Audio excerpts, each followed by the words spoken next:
This new year, get started on your next success with University of Maryland Global Campus. Classes start January 8th. Apply now and save with no application fee. An accredited state university, UMGC offers online and hybrid classes while giving you a head start on 2025. Earn up to 90 credits toward a bachelor's for prior learning and experience, or transfer up to 12 credits toward a master's. Learn more at umgc.edu. Certified to operate in Virginia. Do you know the most important factor in your company's success?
KILT FM HD2 Houston, and your home of the Houston Texans. Rock and roll, touchdown, Houston. Houston sports leader, Sports Radio 610, an Odyssey sports station. Merry Christmas and happy holidays, H-Town. Getting you set for Texans and Ravens this afternoon. Here's Patrick Creighton and Chris Barty. Well, Merry Christmas, you filthy animals. It's Area 45 in for In the Loop one more time. You know, we're doing this all week long. John and Reg got the week off because they're lazy. But we are not lazy. We are with you till 12:30. We're leading into Texans radio for the pregame. So we are the pregame to the pregame to the actual game. Chris Partee with me today as Sean Bijani feeling slightly late. Want to do the show and cover the game today, so he's just covering the game. So my man Chris Partee in with us today. Yes. I know you're not new to the show. No. You're just new to me. New to you. So it's the first time that you and I are working together. For sure, we got PC and CP in the building. There we go. Along with Colin Neal, keeping us on track. Often known as Will. Well, now, what's the story behind that? I've heard that before. Sean has called him Will, but what is the story behind this? Okay, so... Well, while Colin was training with Chris Santiago. Here we go again. Here we go again. I had said to Sean, I said, what's the name of the new guy again? And he goes, oh, his name is Will. So I was like, okay. So I introduced him. I say, hey, it's Will on the other side of the glass. And then he's like, that's not my name. And I looked at Sean, and I'm like, dude, tell me the guy's wrong name. And he's like, what? I thought his name was Will. Honestly, I think Sean set you up. You know, I think he set you up. conspiracy. That's what I think as well. I think he set you up right there. He knew what his name was. I think he set you up. Can't even trust your own partners, man. Can't even trust your own partners. It's a cold game out here, dog. But Will, also known as Colin sometimes, on the other side of the glass at the master controls. And since John and Reg are not here and Chris and I are here, we'll actually take your phone calls because we do that here on Area 45, 713-572-4610. We are leading into Texans and Ravens today. And, you know, before we get into the depressing stuff, which is Tank Dell, a little bit of... It's Christmas Day. Holiday cheer. Well, you know, holiday cheer for me often revolves around what's on the table. Okay. Now, do you do like a Christmas Eve dinner and then a Christmas Day dinner? I like all the dinners, honestly. Give me all the dinners. So, yes, I want Christmas Eve. I want Christmas. Hell, I want day after Christmas. Like those are called leftovers. Post. Whatever you want to call it, that's what I want. See, I want it all. On Christmas Eve, my wife always makes a giant thing of baked ziti, and we go to town. Now, remember, there's only four of us, right? It's just myself, my wife, my daughter, and my son, right? So we're the only ones who are in the house. So the four of us attack this huge tray of ziti like we've never seen food before. Full court press, huh? Big thing of cheesy bread, garlic cheesy bread, and we just, by the time we're done, there's still little left because we eat like we've never eaten before. But Christmas Day, because, again, it's just the four of us, and it's one of those nobody wants to actually cook type things. Of course, I get it. There's some chili con queso sitting in the hot pot, and there's wings, and there's pizza bagels, and there's little hot dogs in a blanket, and we just kind of snack all day. So the real party is at Patrick's house on Christmas. That's where you got all the snacks going on. And I got all the booze, too. So air hall, man. Come snacks on, and booze, man. Stop Christmas Day is snacks and booze. Very hungry. You know, I can always go for some Taco Bell. So, Bijani hates Taco Bell. I love Taco Bell. You a Taco Bell guy? I do like every now. I mean, I don't try to make it a regular thing, but I can go for some Taco Bell. I don't have anything against Taco Bell. I'll put it like that. See, I love nothing against Taco Bell. Will, you a Taco Bell guy, Will? Yeah, I mean, you know, I'm going to call him Will for the rest of his life, by the way. When the mood is right, you know, I mean, I used to go there, you know, late night study nights at, you know, Sam Houston, and you know, you just need something to eat. Need some late night fuel. So what's the right mood? Do you dim the lights? Throw on some Barry White? Like, what's the right mood for Taco Bell? Just the right setting. When you're studying all night, and you're like, dang, I need some late night fuel. You need some Lou Rolls, man. You need some Lou Rolls. The Lou Rolls going on. You need to get the "You'll never find." We got him singing now. Another love like mine. No one who cares for you like a Taco Bell. Will, you brought this upon yourself. You know that, right? You know, Hey, I'm enjoying this, actually. It's Christmas Day. I'm on about 2 hours of sleep. And, you know, because Santa got to handle all the things Santa got to handle. You got to make it happen, dog. And, yeah, we might be a little hopped on caffeine. I know this is a surprise to anybody who's never listened to me before. Well, you're in for a little something. For people who have listened to me before, you are not surprised by this. Patrick, they know you. They know you well. This is how it goes. They know you well. Stop it. They know what's going on. All right, let's get into our NFL Wednesday. How weird is that, NFL Wednesday? Pretty soon it's going to be 7 days a week, NFL. You know, nothing but NFL. It's like we're going to, like, the only days that are not going to have games are going to be Tuesday and Friday. We're going to have NFL games like everywhere else at some point. But, I mean, we even have an occasional Friday game now. Once the high school season is over, you get some Friday. Yeah. But, like, during a regular season, like, I can see them, all right, you know what, a couple of Saturdays, screw you, college football, we're throwing an NFL game on. Thursday, already got that. Wednesday, you know, just Tuesday Maction. Tuesday Maction is safe. Tuesday Maction is safe. Every other day, we got an football. And you know what? We're going to watch it. Doesn't matter. It doesn't matter if it's the Bears or the Patriots. We're going to watch it. And the thing is, they know we're going to watch. They do. They know. Over anything else, we are going to watch NFL football. It doesn't matter who's playing. They know we're going to watch. That's why they don't care if we hate the rules. Exactly. They don't care if the referees are completely incompetent. They ZFG on all of it. And if you're unfamiliar with ZFG, Z is 0 and G is given, and you can figure out the rest. There you go. But yeah, so I can't say I'm not all for NFL like 5 days a week. You're going to have to work in some extra bye weeks, but if you're telling me we're going to have NFL 5 days a week, I'm not upset with this. We got an extra game coming soon. It's going to happen. Yeah, we need an extra bye week coming soon. That's probably also going to happen. Something else that's going to happen or likely to happen is we're probably not going to see Tank Dell for a year. It turns out the injury to Tank Dell is a little worse than originally disclosed. You heard Nico Ryans say on Monday at his press conference that Tank had dislocated his kneecap and tore his ACL. Turns out it's a little more than that. He also tore his MCL and his LCL and tore his meniscus. Damn.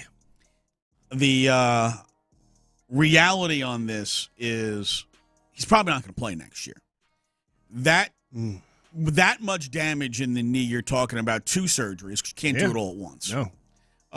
The everything but the ACL will probably get done in 1 surgery, and then after 6 weeks or so, swelling's gone down, then the ACL gets done afterwards. Tank is probably going to miss the whole 2025 season. And with a knee injury like that, you know, we figure he comes back in 2026. He's still probably not going to resemble himself for another year. Man. Which does set up the idea of, look, the Texans, who already kind of needed to address wide receiver, now they really need to address. I mean, desperation mode now.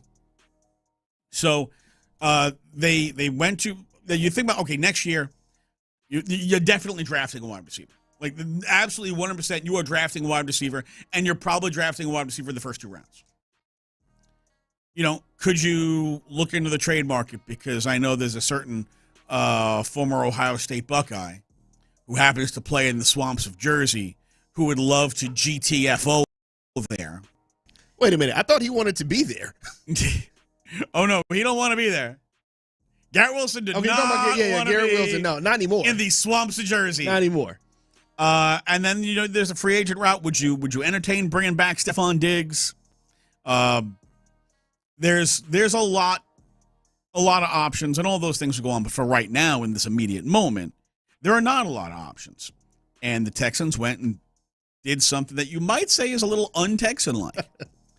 They put in a claim for a guy who literally just quit on his last team, who they happen to be playing today. Yeah. Isn't that crazy how that works? He just quit on that team. Well, not just, but, you know, he quit on them. At least that's the narrative, is that he quit on them. He quit on they tried to put him in, and he said, nah, man, I'm good. And he walked out. So before the show, me and Colin were talking and about this situation, And I asked him, I'm like, okay, so how do you think players are feeling about bringing this guy in? Because football is not a sport where you really generally see guys just quit. You know what I mean? Like, you just don't see that. Football's all about toughing it out, fighting through whatever it is, injury if you can, playing whether you're frustrated, whatever, and just playing through it. He quit on his team. I mean, I know you remember the narrative back in the day when Randy Moss was with the Raiders, and they said he quit on him. Yeah, he did. He just didn't want to play. He just did. Now, I guess to his argument, the Raiders were horrible, but still, he quit on them. They were ass. They were horrible. I'm from the Bay Area, okay? They were bad. They were really bad then. You think they're bad now, they were horrible then. But so I just wonder how players look at bringing in a guy like this, and if that can, kind of throw something off at least within that receiver room. I will tell you, over the years, conversations I've had with players about how do you guys handle someone in the locker room who is a big mouth? How do you handle someone in the locker room who says outlandish stuff publicly? How do you handle someone in the locker room who carries baggage? And almost religiously, they all tell me the same thing. If you show up on Sunday and you play ball and you're good, a lot is overlooked. If you don't play well or you don't show up, we got no time for you. Your ability to play determines how much we're going to tolerate how much of a jackwagon you are.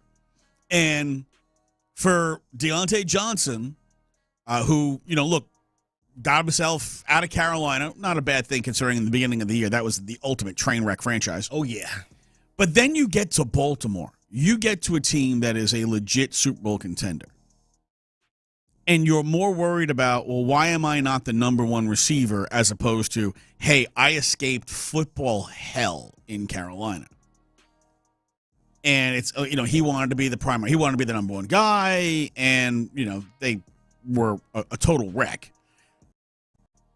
Gets himself, out of Carolina, and then wants to be the number one guy in Baltimore.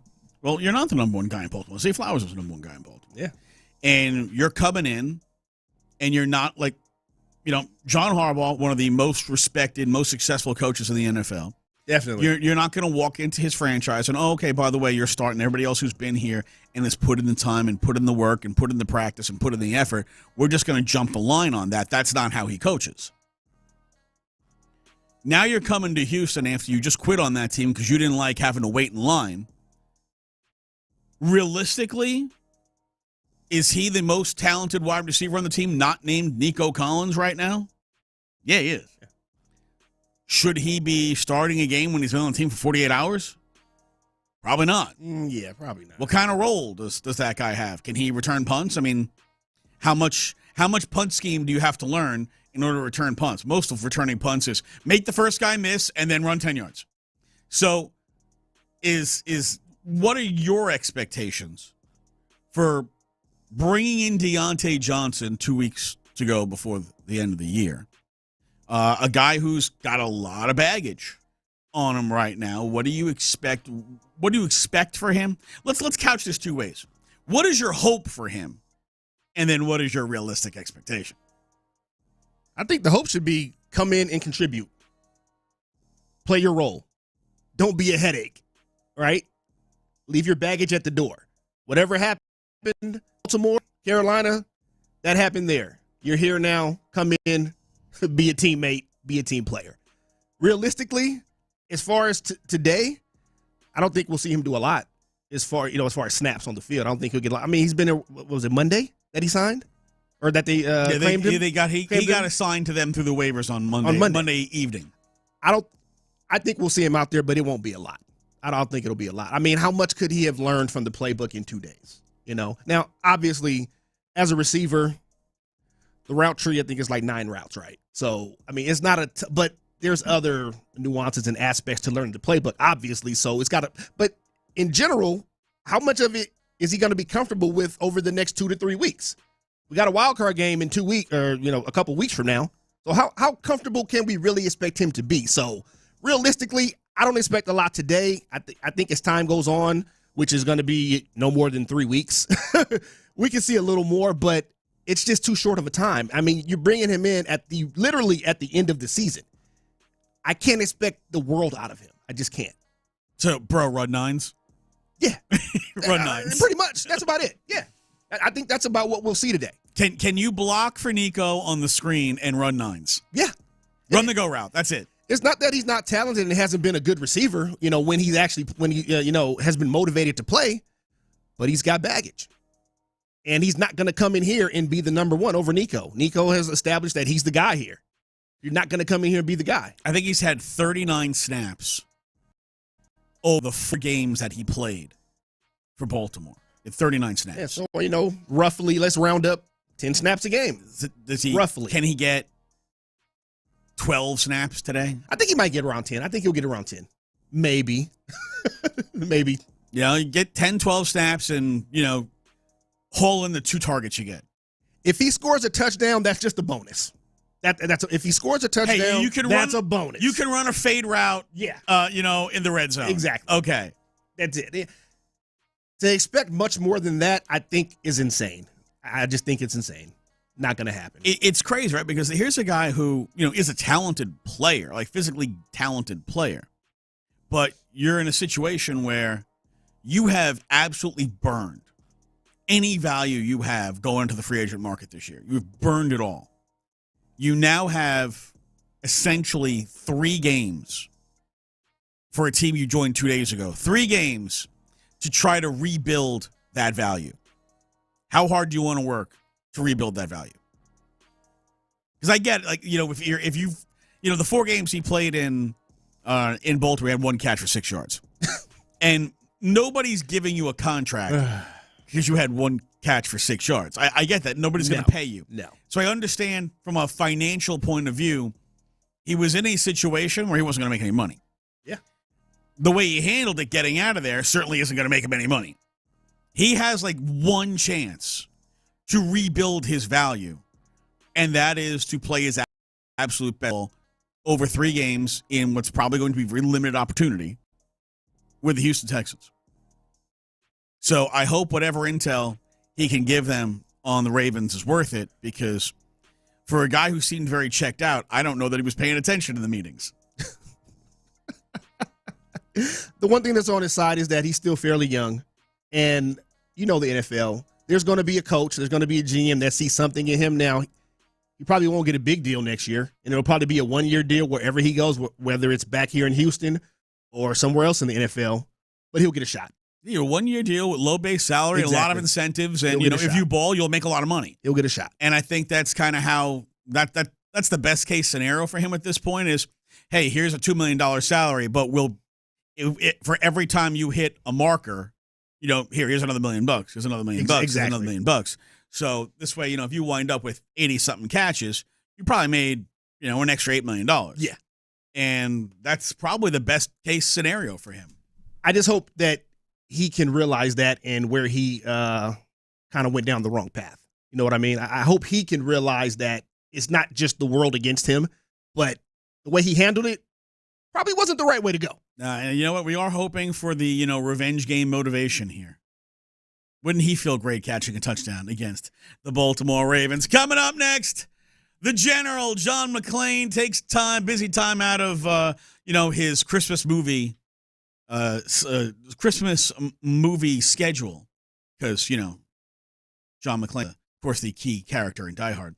So he's taking some time out of his Christmas movie schedule to talk some Texans with us on game day here on Sports Radio 610. Next! Merry Christmas, you filthy animal. Ready?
and hotel.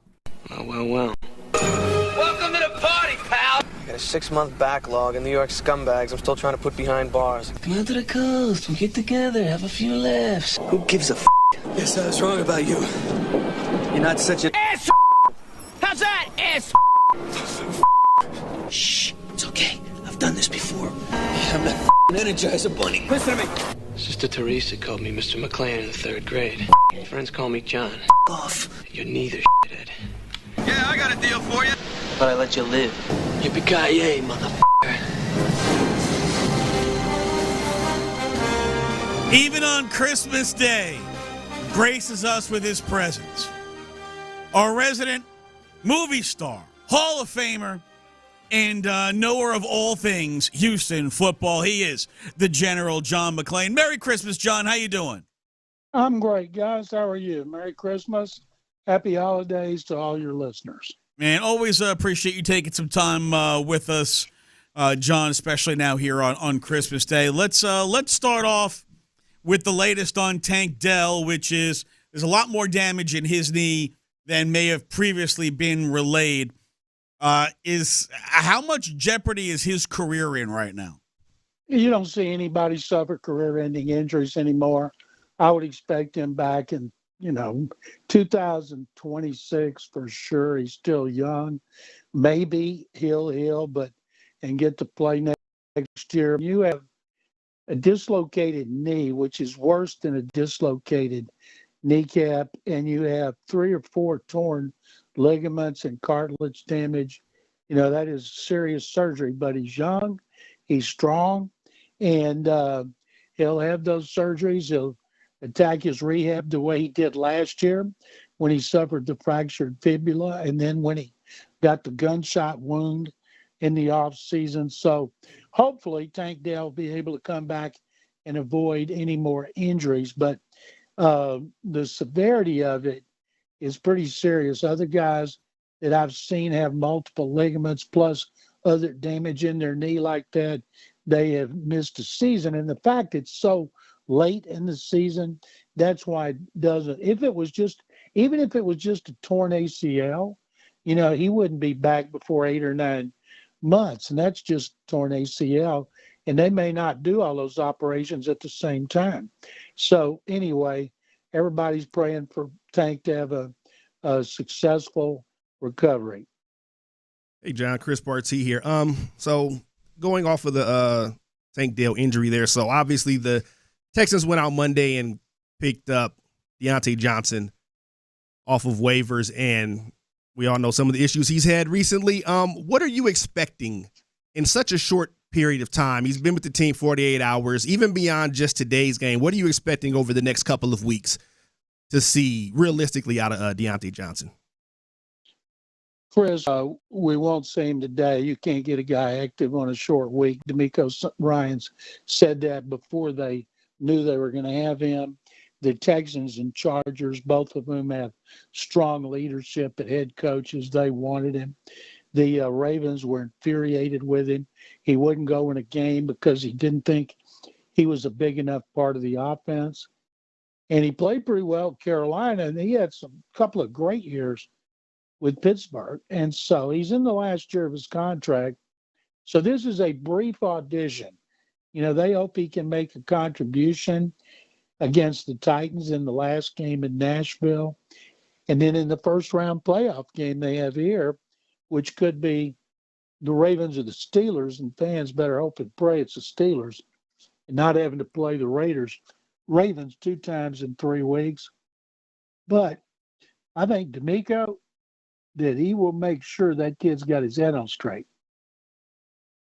John, we've seen the Texans had to, reconfigure their offensive line again recently because of injuries. And Shaq Mason, maybe he'll play, maybe he won't. I don't know. But with another reconfigured offensive line going up against the best run defense in the NFL, how do the Texans attempt to have some sort of balance on offense today? Well, does it matter?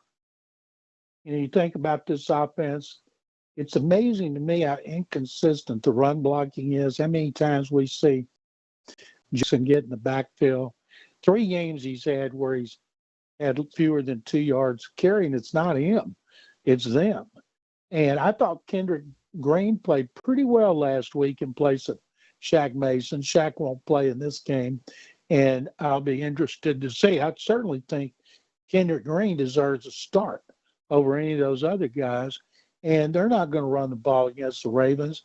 And something they started doing recently is throwing shorter passes on first down. I wish they'd do it on every first down because they have put Stroud in second and long more than any quarterback in the league. Not only is he second most sacked and second most hit to Caleb Williams, he's in a hole so often. And even if it's a 3 or 4 yard pass, that's as good as a run, especially against a defense like this. And if they throw that quick screen again and the blocker misses his block and they're thrown for another loss after 4 negative quick screens last week, somebody needs to lock Bobby Slowick in a closet because that play, if it didn't work against Kansas City, odds are it's not going to work against the Ravens. Is there a way to kind of augment the run game by using short passes to Joe Mixon, get him on a wheel route, get him out in the flat, get him to chip somebody and then drift 3 yards behind the line? Can they utilize him more in the passing game? They should, because he's a good receiver and he's really good at running after the catch. And problem, he had touchdowns, 11 rushing. He hadn't gotten inside the 5 yard line much. And I hate it when they use those condensed formations. Spread them out. Make the threat of a pass be real. Don't try to out-physical people. They haven't been able to out-physical people.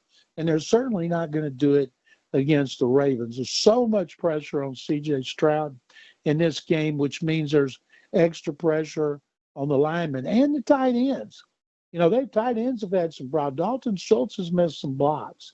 So it's not just the offensive line, but Stroud's got to get rid of the ball fast. 3-step drop, that back foot hits, it's got to come out. Those touchdown passes he threw last week, they were on rollouts to get away from pressure. Very few times do we see him drop back in the pocket and be able to go through his progression reads and throw to the receiver he wants to throw to. When I see Lamar Jackson do that every week, see other quarterbacks do it every week, and I wonder what could Stroud do if he had that kind of protection, even 50% of the time. We've got the legendary John McClain joining us this morning before the Ravens and Texans later this afternoon. All right, John, quick question here. I feel like 17 weeks into the season, we still don't really know the true identity of this offense. We always hear about a team's identity. In your opinion, what is the identity of this offense, or do they have an identity? Chris, that's easy. That identity is inconsistent. The game has been discombobulated all season, just out of sync. And I think it started, they were 5-1. The Packers all of a sudden started running stunts on them. They couldn't pick up the stunts. They last week, even though he was sacked twice, once his fault for an inexcusable play when they don't have a lot of time left, and Stroud, instead of throwing the ball away, ran out of bounds for a 5 yard sack. I don't care if you're a rookie or a veteran. You can't make that kind of decision.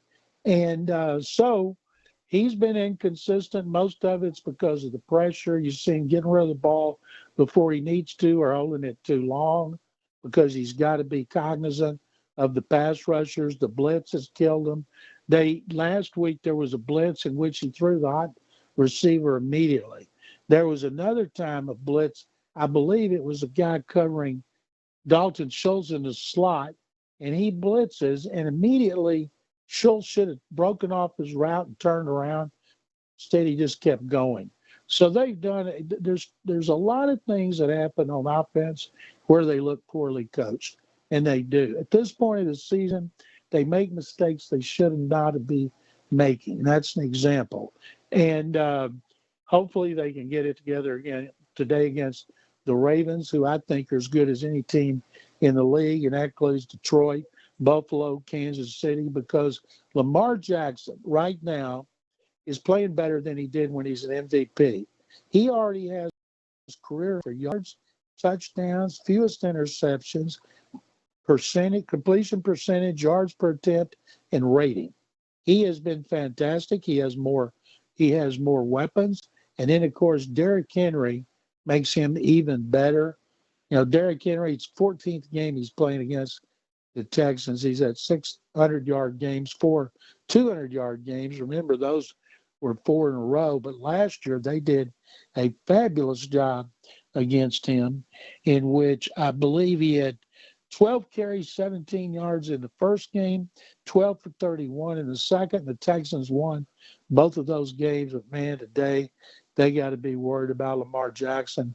I think I'd have Christian Harris, who's fast, spying on Lamar Jackson every play.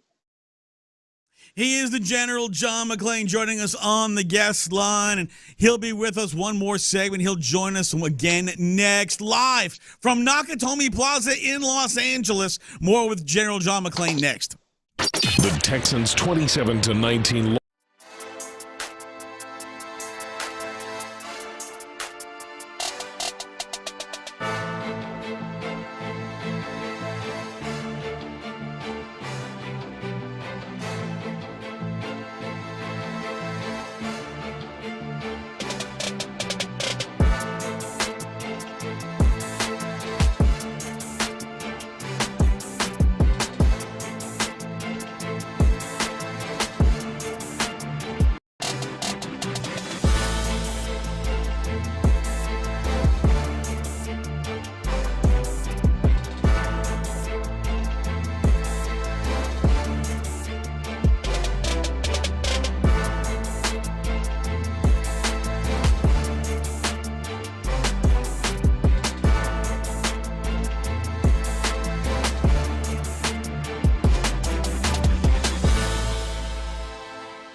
Merry Christmas and Happy Holidays, H-Town.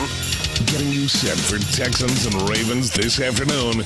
Here's Patrick Creighton and Chris Barty. The General John McClain with us on the guest line, straight from Octomi Plaza in L.A.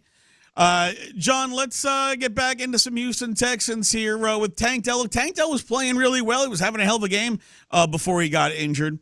Of the remaining players on the team, receivers, tight ends, who do you have the most hope for can step up and try to fill some of the production that's been lost with the loss of Tank Dell?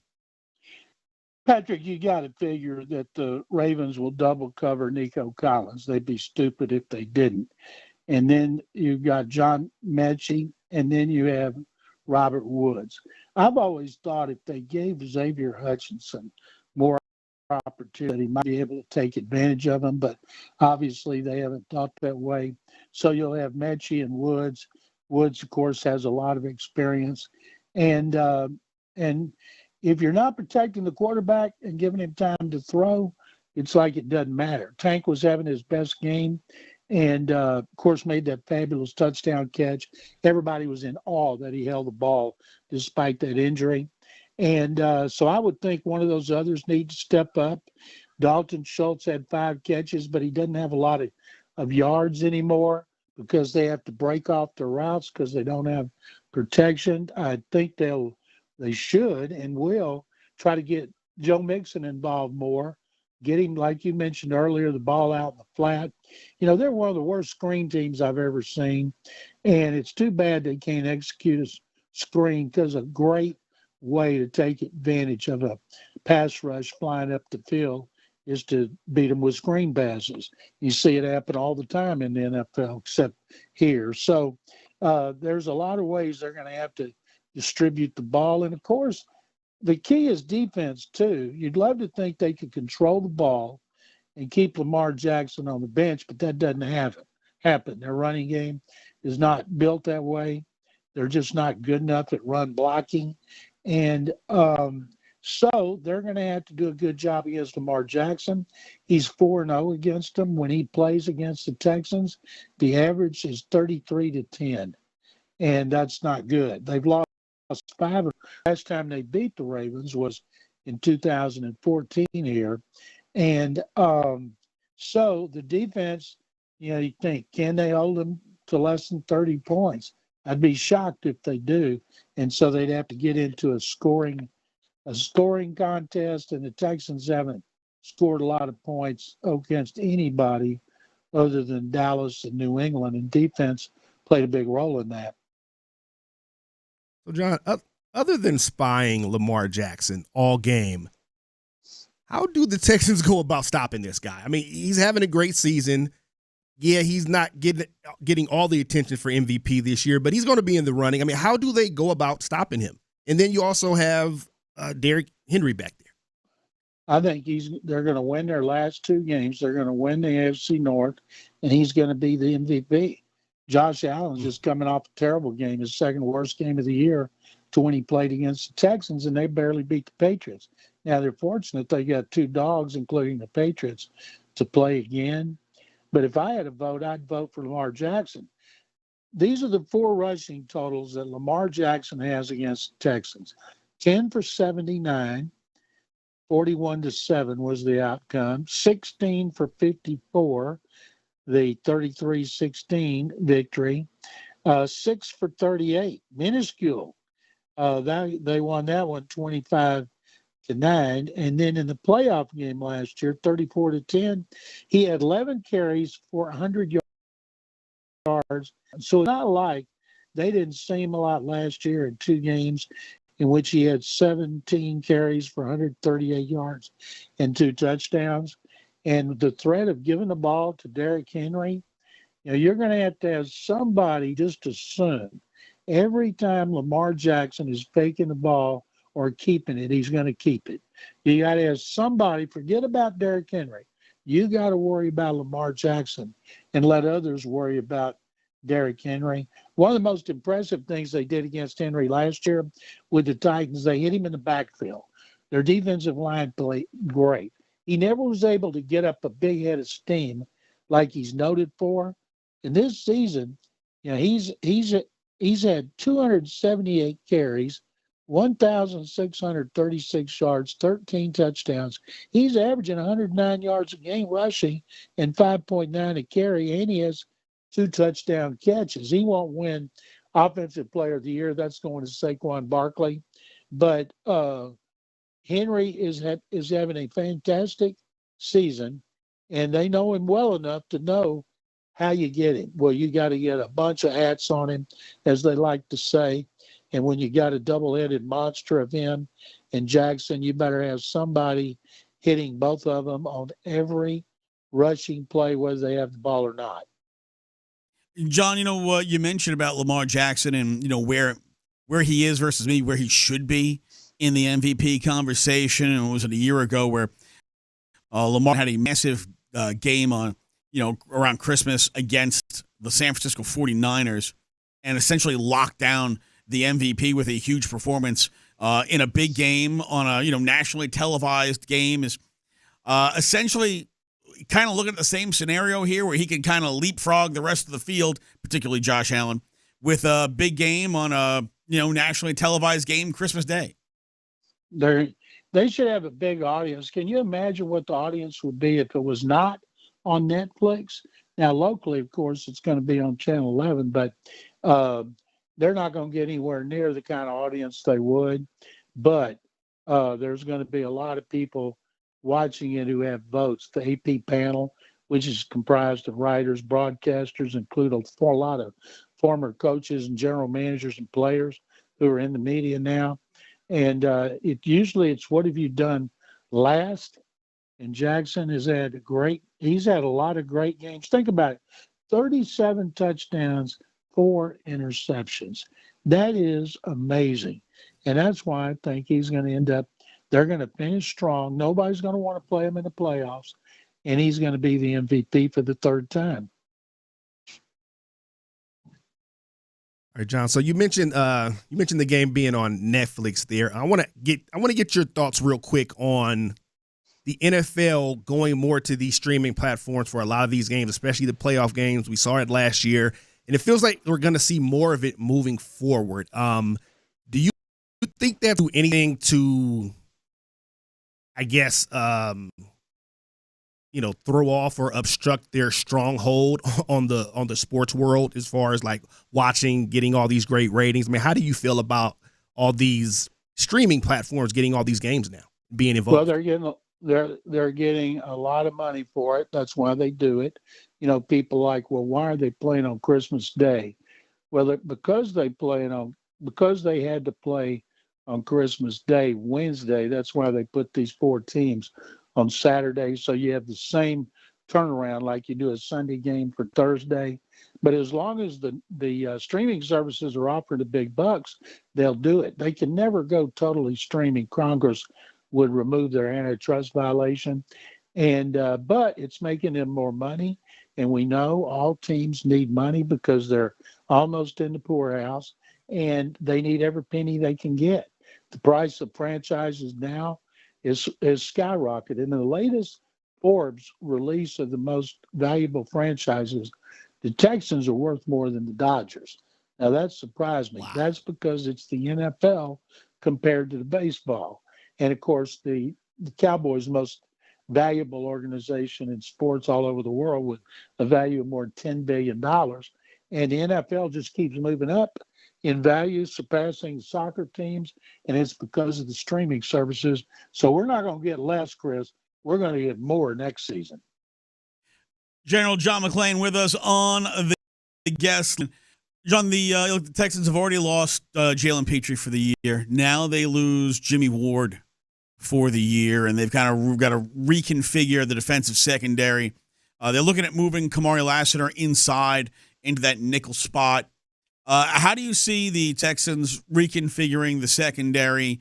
Is moving Kamari inside the best option? Are they making themselves weaker in 2 spots by doing this? So what do you see for this reconfigured secondary in the Texans defense? A lot of people, a lot of scouts thought when he was drafted that he would be best in the slot, and he has been outstanding. And I just found out it's not Kalen Bullock, it's Kalen Bullock, because that's when he introduced himself last week before the Chiefs game, Bullock. And so Kalen Bullock has been tremendous too. Last year, remember, 3 of the top 4 safeties, all but Petrie, were on IR, and they were signing guys off the street like DeAndre Houston Carson or Carson Houston, I can't remember, Kareem Jackson, Adrian Amos, and they still helped him go to the playoffs and win a game. So that's, to me, going to be a need in the offseason to get another safety who can play deep like Kalen Bullock. And Petrie was playing so well in the slot. But now, if I'm the Ravens, I'm picking on Jeffrey Okudah. Okudah, former third-round pick in the draft with Detroit, said been a huge disappointment. And so I'm going after him. I'm certainly not going Stingley, and I'm not going after Lassiter, or I'm throwing deep. Lamar Jackson has been so accurate, throwing the ball all over the field. Used to, he wasn't good going to the boundaries. It was all down the middle. Now he throws it anywhere. They've done a tremendous job of coaching him. And so I think everybody will be vulnerable unless they can get some pressure on him. You know, I was really disappointed in the defensive line not getting Patrick Mahomes. 1 sack, Christian Harris. Yes, he had a little pressure, but I'd heard all these stories about the Chiefs being weak at the tackles and everybody getting after Mahomes. Danielle Hunter and Will Anderson Jr., they got to play a better game. They have got to harass Lamar Jackson and disrupt everything he's trying to do. John, you mentioned off-season need there. You mentioned the secondary, talking about the secondary there. What is the bigger need, or I guess the biggest need? Is it offensive line? Is it secondary? Like, where is is it receiver? Obviously, they need more help at receiver.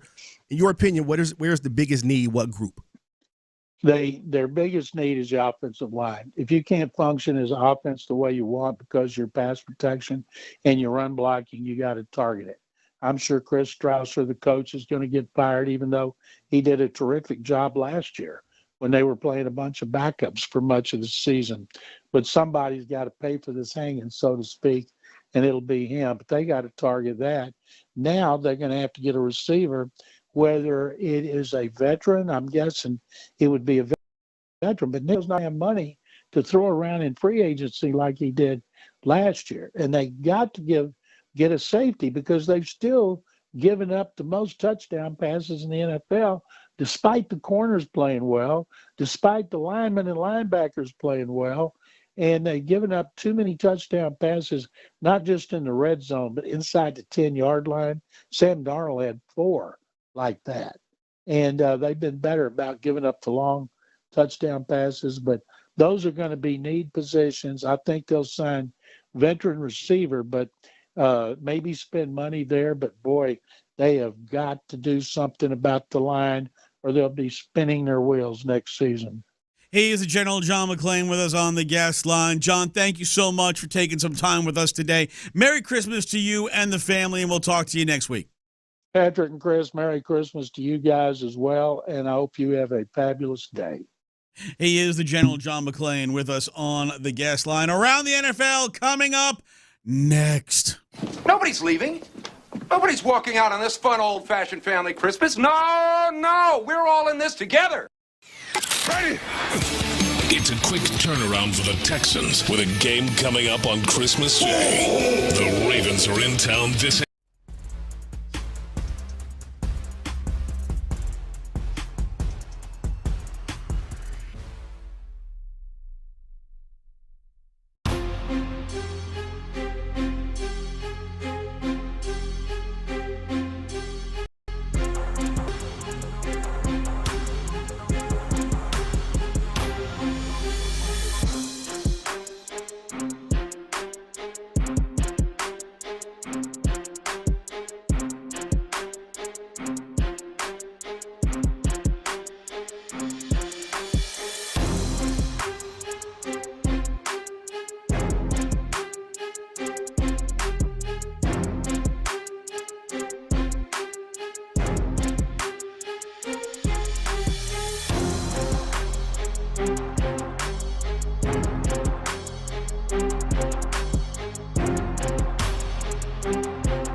on Christmas, and Beyonce performing at halftime.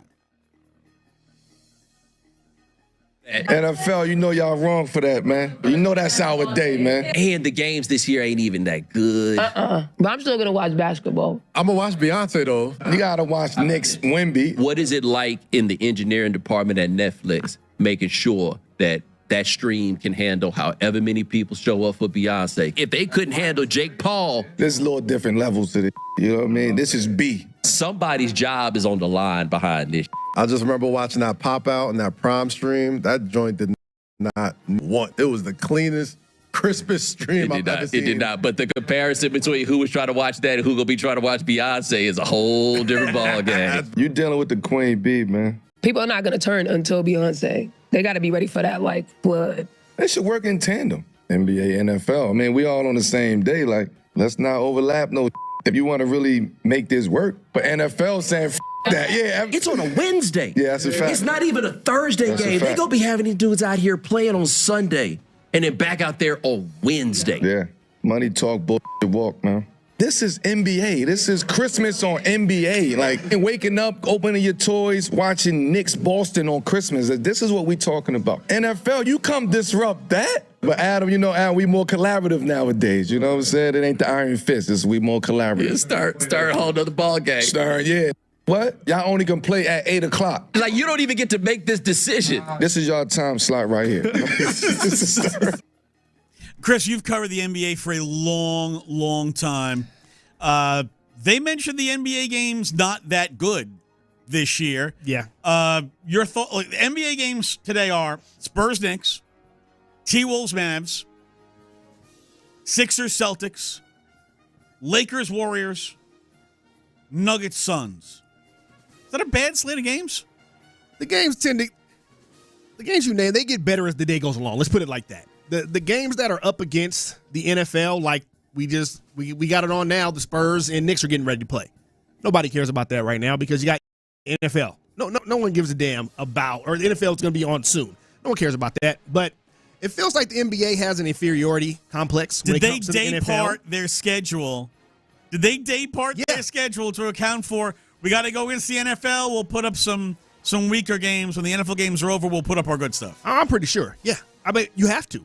The NFL, you know this, Patrick. The NFL is always going to win out. It doesn't matter. Whoever they go head-to-head with, they're going to win out. You know that. So the NBA needs to give it up, and the NFL don't care about your day. They just don't. Roger Goodell don't give a damn about your day. If he wants to have Christmas Day games, he's going to have Christmas Day games. And you know what? What did you say earlier? We're going to watch. Every football game we're going to watch. We're going to watch. I love the NBA. I love the NFL as well, but I'm going to watch these NFL games. Obviously, I'm going to watch the Texans. I'm going to watch that over the NBA. It just is what it is. There's nothing that the NBA can do about that. The world has decided we love the NFL. That's it. There's not much you can do besides that. As somebody who's covered the NBA a long time, Christmas Day was always Christmas Day was always NBA. It is. And like college football. There'd be some bowl game on Christmas Day. Not one that you really care about, but there'd be a bowl game on Christmas Day. So the NBA was kind of the dominant thing. Then you get some college sports. Does it bother you that the NFL is basically trying to commandeer an NBA day because they don't need to? A little bit. I mean, like Carmelo said, it's jacked up. Yeah, it's jacked up. But here's the thing. There's nothing that state can't have games on Christmas Day. It was always kind of a gentleman's agreement, I guess, between the leagues that, okay, you're not going to embark on our day. Christmas is our day. Let us have that. With all these streaming services willing to, like John McClain just said, willing to pay all this money for these games, they're going to take the money every time. And they don't care whose toes they have to step on. The NFL don't give a damn. They just don't. No, you know what, though? It is now a second major holiday that the NFL is keyed on. And I can tell you that living with someone who is not a football fan, trying to be able to watch football all day on Thanksgiving is a challenge, especially if the game is a game I could give two turds about. So how do you finagle that in your household? Like, how do you go about being able to watch, unless you got to work or something. But how do you do that? The Texans, I can claim under work. Of course. Yeah, we all do. Other games, I DVR because I'm not going to get to watch those games. I DVR those games, and, when I am now at a point in the day where everyone has gone away and I can kind of just do what I want to do. Has gone away. Then the game goes on, whether they go to bed, whether they go out, I don't know, whatever. Just get the hell away from me so I can watch a damn football game. I can then go back and watch the game. So wait, is no one else in your household a football fan? Nobody else in my household's a football fan. So out of 4 people, you're the only one. Only one. That is crazy. So my wife, ZFG, she's like, I don't understand football. Yeah. I'm like, well, you ask me, and then I tell you. And she says, I know, but I still don't understand. So you've tried to explain it. Yeah. Okay. Try. She just doesn't. No interest. Not her thing. What about the kids? My kids are more into individual stuff than team sports. Got it. So, like, for example, my son's into archery. He's into kayaking. He's into, weightlifting and stuff like that. He's not into team sports. Okay. My daughter trains MMA, but she has no interest in football. So you got a lethal weapon living under your roof, huh? Oh, yeah. She is 4'11" and a brown belt, and I had to go up to school one day because her little 4'11" self put her foot on the chin of a boy who was 6'2". Oh my goodness! Who was harassing one of her friends. Oh man! So she put her foot on his chin and put him in the face. Put him on his backside. And I had to go up to school for that. You got a phone call, huh? I got a phone call. Whatever it is. Mr. Creighton, we need to have a conversation about your daughter. And I'm like, did what happened? Did she have a meltdown or something? And no, she knocked a kid flat out. And I said she's 4'11", he's 6'2". I get called in the office, and I'm like, why are we here? And the print, they're all on one side of the desk, and then she's over here on her other side of the desk. Yeah. Like we're all ganging up on you. Yeah. And I walked in. This is not how this is going down. And I'm like, what happened? And they went to say something. I said, I didn't ask you. And I asked my daughter, I said, what happened? And she told me this kid was harassing one of her friends and got physical with her, so she popped him one. She took matters in her own hands is what she did. And I said, you hit a boy? And she says, yeah. And I said, who's the boy? And she points outside. And I said, the kid outside who's like 6'3"? And I looked at the principal. I said, we're in here because she knocked out a kid 1.5 feet taller than her?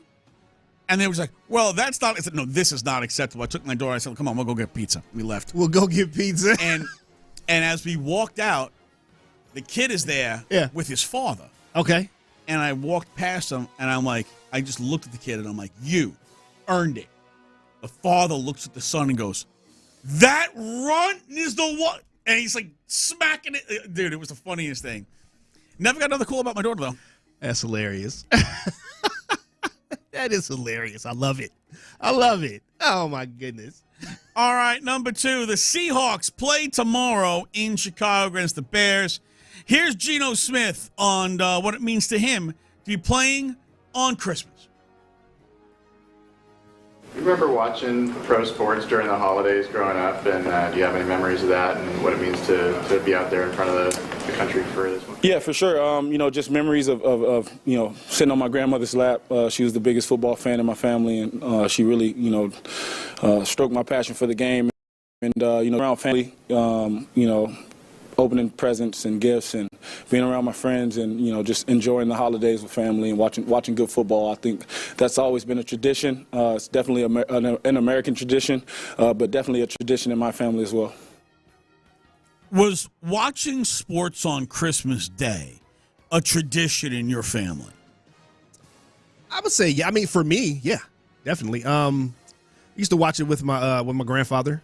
Growing up, watch sports. Grandmother and my mom would watch a little bit, but yeah. Or if I was at my dad's house, yeah, I'd watch with him. Definitely, Dad was a huge football fan growing up. So when I was growing up, so yeah, I never really thought of it as like a tradition, but yeah, every year they would.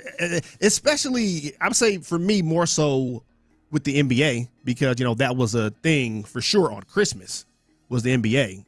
Get up open your presents, do whatever you do with the family, and then you go watch the NBA, whatever game was playing that day. So, yeah, I would say a tradition. I never really thought of it like that, but to hear Geno Smith put it in those terms, yeah, I would say yes. How about you?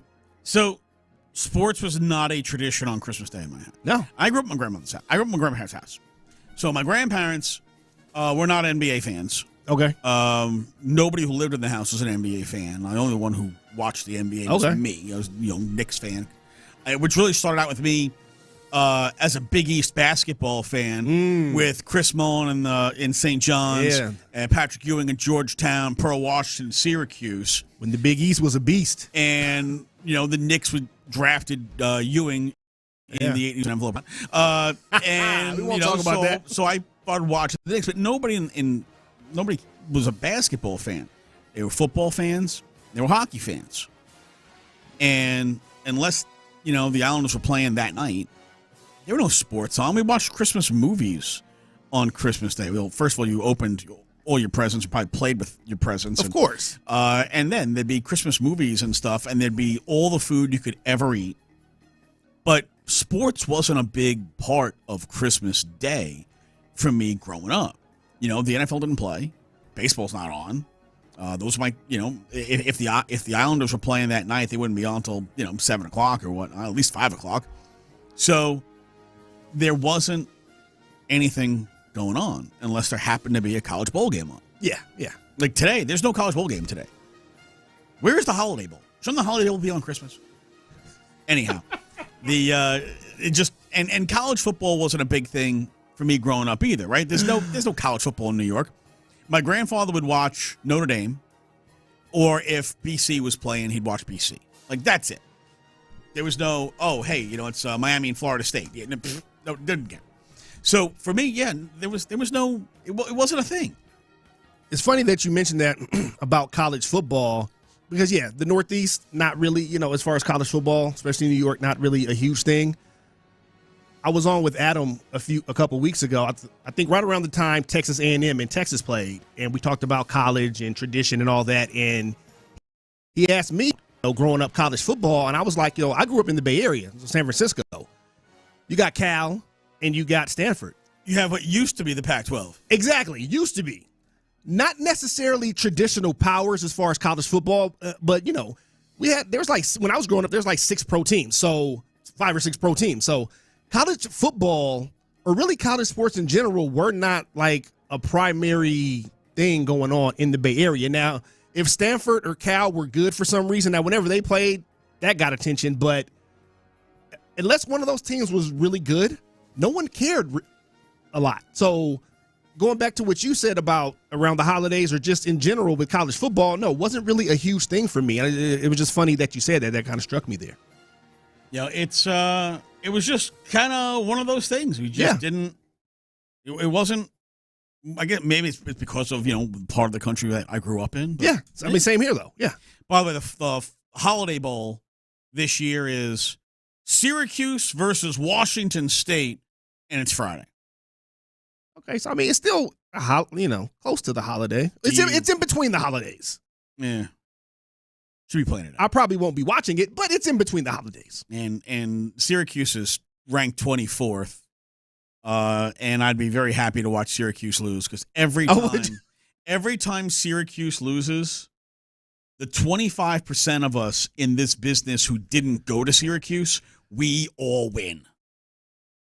I understand. Did you go to Syracuse? I did not go to Syracuse. All right. No non-juice person. I did not go to Syracuse. We know Will went to Sam Houston State. I'm going to call him Will forever.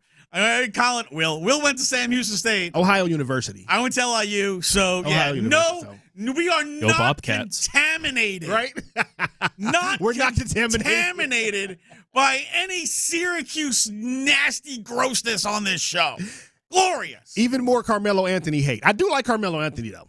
I like him as a player. I don't agree with everything he did, especially with that situation with getting traded and forcing to trade and all that to New York, but I'm a Melo guy. I've been a Melo guy. My hatred of all things Syracuse really is just about broadcasting. Okay. It's just about broadcasting. Because it's just in our business. Oh, I know. You go. Everybody. It's like, it's almost like being in law, and it's like, I went to Harvard. I went to Harvard. I went to Penn University. Peasant. Almost everywhere I've worked, someone's, an alum of Syracuse. Like, it's crazy. You're right. So, yeah, Syracuse can basically go straight to hell. Coming up next, it's time for Hot Leads, but a Texans edition. We'll get to it next. The Texans 27-19 loss to the Chiefs.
.com for details. These new leads. Now, look, I need the leads. These are the Glengarry leads. 2 lead cards for tonight, 2 lead cards for tomorrow. Why give him the good leads? He's got the leads. He's got the leads. He's got the good leads. The whole thing is the leads. They stole the Glengarry leads. Let's talk about something important. Put that coffee down. Coffee's for closers only. All right, let's hit some hot leads here with a Texans-Ravens Christmas game day edition of Hot Leads. We'll start off with Texans head coach D'Amico Ryans talking about the guy he thinks should be MVP of the NFL this season. Yeah, really good football. I think Lamar is playing some of the best football he's played. Like, he's definitely jumps off the tape as the best player I've seen this year. Talk about an MVP. He's definitely the MVP in my mind, just for what he's doing, not only run game wise, but throwing the football, the accuracy, the decision making. Like, he's playing unbelievable ball right now. So it's going to be a really tough challenge for us this week. Lamar Jackson, who really should be getting a lot more MVP love than he's been getting. But after last week, where Lamar was a baller and Josh Allen was a bum, maybe the tide finally turning in what has been seems like a year-long campaign by the NFL and the national media to make Josh Allen the MVP, deserving or not. But a year ago, Josh Allen had a monster game against the 49ers Christmas week and basically locked down the MVP. Are you concerned that maybe such a thing could be on the horizon today, Lamar Jackson, knowing, hey, if I have a big game on this nationally televised game, isolated, only game on, put up the big game on, especially on the Netflix, first time we're doing the Netflix stream. Is this something that you might be concerned about, a highly motivated Lamar Jackson looking to put up some numbers? We should all be highly concerned about a highly motivated Lamar Jackson coming into a game where he knows he might be able to lock down his third MVP, would be his second consecutive NFL MVP award. But, Patrick, let me ask you this. Do you think that is at the top of the list for him as far as he really cares and wants to go out and win this? Because here's the thing. Let's say he wins his third MVP, second in a row. But then they fall again early in the playoffs to the Chiefs. Not early, maybe divisional, maybe in the AFC Championship game. Because here's the thing, what have we been saying about them? They can't get over the hump. Well, I guess here's kind of how I look at this. He's got a goal today, and then he's got a goal in 4 weeks. Your goal today is to stomp a mud hole in the Texans, throw 150 yards, and have like 4 touchdowns. God. And stuff like, yo, I'm the real MVP thing, not Katie's mama. And when he gets to the divisional round, then it's exercising the demons of the Kansas City Chiefs. Because part of him getting a big game today and possibly winning another MVP is him taking his team to that point in the playoffs where they get to exercise those demons against the Kansas City Chiefs. So I feel like one goal leads to the next. I get that.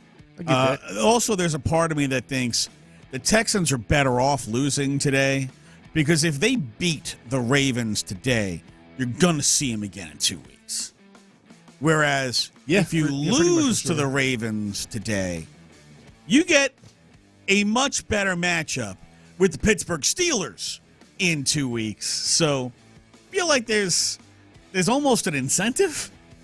A little bit to tank, no pun intended. I mean, it is possible the Texans beat the Ravens this week, then the Ravens slaughter the Browns next week. And the Steelers, well, they got KC today. Yeah. And then they got the Bengals. Yes. So they could very well be looking at an 0-2 and an 0-4 to end the season. It is possible the Texans could win today and still see the Steelers in 2 weeks. I'd really like to not see the Ravens in 2 weeks. Just cards face up. definitely. I mean, you definitely in 2 weeks in that wild card round. That's for sure. Here's more from D'Amico Ryans talking about the Ravens' defense. They are number one against the run, but against the pass, they have been suspect. However, they've made some improvements over the last month, and here is D'Amico Ryans discussing that. Offensively, I think they've done a really good job of eliminating the explosives.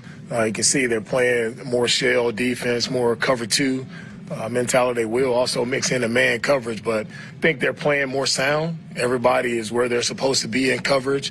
Guys are playing well together, probably simplify things a little bit and allowing their guys to play faster and play together. So that's what I see. And they're a tough unit to run against, starting with their defensive line, big, stout defensive line. Guys do a really great job of filling their gaps, knowing where they're supposed to be on the second level. So they make it tough to run against them. And then in a passing game, they can play sticky man coverage. They'll mix up the looks with the tricky cover twos. And so they're doing a really good job of mixing it up and eliminating and keeping the ball in front of them, eliminating the explosives. You know, the Texans probably need those explosives in order to score points. So you're going up a defense that's not really giving up those particular explosives. What are you doing now? This could be a real tough game for the Houston Texans.